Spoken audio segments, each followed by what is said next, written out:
বাংলাদেশ জাতীয়তাবাদী ছাত্রদল বাংলাদেশের সবথেকে ক্ষতিগ্রস্ত এবং নির্যাতিত ছাত্র সংগঠন। বাংলাদেশের সাধারণ শিক্ষার্থীদের স্বার্থকে প্রাধান্য রেখে আমরা ছাত্র রাজনীতি এগিয়ে নিয়ে যাচ্ছি। কালের কণ্ঠের বিশেষ সাক্ষাৎকারে আপনাদের স্বাগত জানাচ্ছি আমি ইকলাস রহমান। আজকে আমাদের সাথে যিনি যুক্ত রয়েছেন তিনি একজন সাহসী, স্পষ্টভাষী এবং সংগঠক হিসেবে ছাত্র রাজনীতিতে বেশ প্রভাব ফেলেছেন। এছাড়া আমরা দেখেছি জুলাই অভ্যুত্থানে তিনি ফ্রন্ট লাইনে থেকে লিডারশিপ প্রদান করেছেন। বাংলাদেশ জাতীয়তাবাদী দল ছাত্র দলের সাধারণ সম্পাদক নাসির উদ্দিন নাসির, তিনি আমাদের সাথে যুক্ত রয়েছেন। নাসির, আপনাকে স্বাগত আমাদের এই কালের কণ্ঠের স্টুডিওতে। কেমন আছেন? জি আছি, ভালো আছি। নাসির উদ্দিন নাসির, সর্বপ্রথম যে প্রশ্নটি রয়েছে যে বিগত 10 মাস অতিবাহিত হলো জুলাই অভ্যুত্থানে, এবং এর পরে আসলে এই অভ্যুত্থানের পরে ছাত্রদলের অর্জনটা কি? প্রথমত হচ্ছে এই গণ অভ্যুত্থান এক ধরনের ইতিবাচক রাজনীতির মাইল ফলক বলে আমরা মনে করছি। বিশেষ করে আপনি জানেন যে গত 15-16 বছর যে গণ অভ্যুত্থানের পূর্বে যে বছরগুলো, সেগুলোতে বাংলাদেশ জাতীয়তাবাদী ছাত্রদল বাংলাদেশের সবথেকে ক্ষতিগ্রস্ত এবং নির্যাতিত ছাত্র সংগঠন।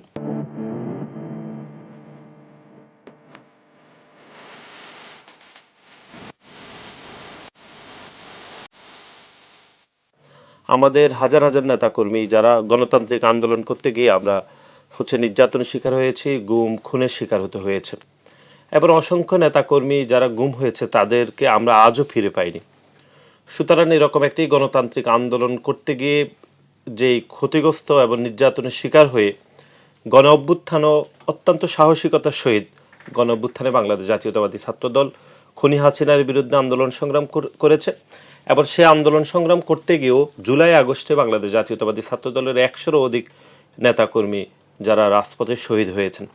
বাংলাদেশে অনেক ছাত্র সংগঠনগুলো রয়েছে, কিন্তু তার মধ্যেও আপনি দেখবেন যে এত বড় ক্ষতি যে হয়েছে বাংলাদেশ জাতীয়তাবাদী ছাত্রদলের, তার দ্বারে কাছেও আসলে কোনো ছাত্র সংগঠন যেতে পারেনি। সুতরাং এতে প্রমাণিত হয় যে গণ অভ্যুত্থানের যে ফ্রন্ট লাইনে বাংলাদেশ জাতীয়তাবাদী ছাত্রদল সারা দেশে যে কীরকম অপরিসীম ভূমিকা পালন করেছে খুনি হাসিনার বিদায় নিশ্চিত করতে। সুতরাং আপনি যেরকম বলছিলেন যে অর্জন কি, আমরা মনে করছি যে একটি ইতিবাচক এবং একটি গ্রহণযোগ্য রাজনীতি বাংলাদেশে চলমান রয়েছে, বিশেষ করে ছাত্র রাজনীতিতে। আমরা বাংলাদেশ জাতীয়তাবাদী ছাত্রদল সেটি শুভ সূচনা করেছে, এবং আমাদের দলের ভারপ্রাপ্ত চেয়ারম্যান জনাব তারেক রহমান আমাদেরকে সাংগঠনিক নির্দেশনা দিয়েছেন। সেই নির্দেশনা মেলে আমরা সাংগঠনিক কাঠামোগুলোকে আদৌ শক্তিশালী করছি, এবং বাংলাদেশের সাধারণ শিক্ষার্থীদের স্বার্থকে প্রাধান্য রেখে আমরা ছাত্র রাজনীতি এগিয়ে নিয়ে যাচ্ছি।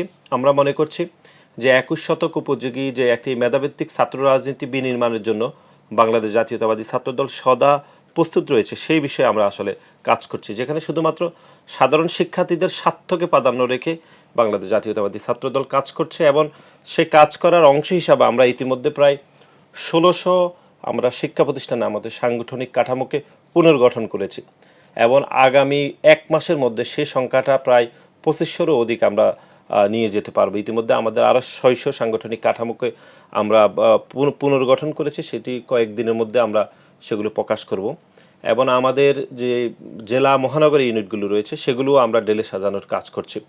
এই প্রতিটি কাজ হচ্ছে যে সাধারণ শিক্ষার্থীদের স্বার্থকে প্রাধান্য রেখে কীভাবে বাংলাদেশ জাতীয়তাবাদী ছাত্রদল সংগঠন হিসাবে ভূমিকা রাখতে পারে শিক্ষার্থীদের অধিকারের জন্য, সে বিষয়ে আসলে আমরা কাজ করছি, এবং এই কাজগুলো চলমান রয়েছে। ইনশাল্লাহ এগুলোর কাজ সুফল শিক্ষার্থীরা ধীরে ধীরে পাচ্ছে বলে আমাদের মনে হচ্ছে।